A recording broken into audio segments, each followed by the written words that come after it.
Yeah, man, it's the time of year again. Remember last year, Tarawa Shimanzi Lomari, Pana Pabatiri Plana, the same place.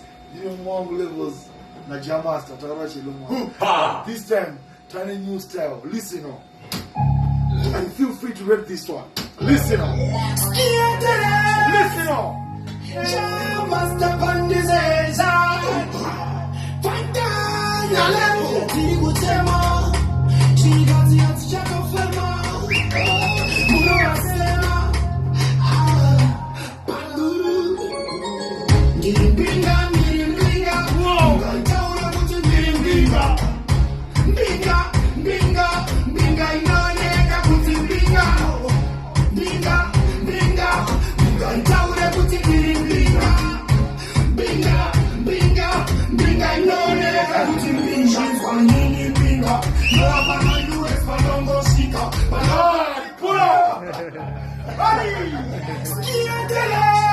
It's a special dedication.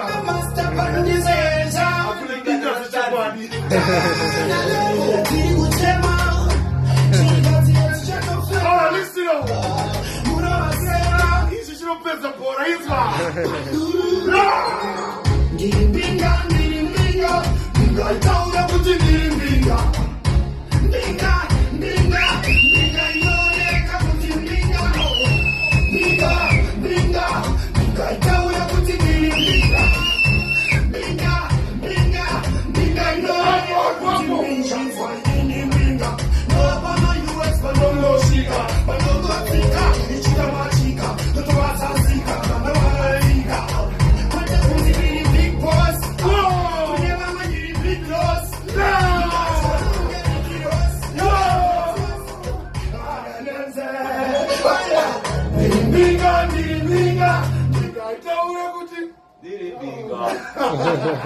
Yeah, man, I see dance out to the world. He runs society any day soon. Ring around the streets.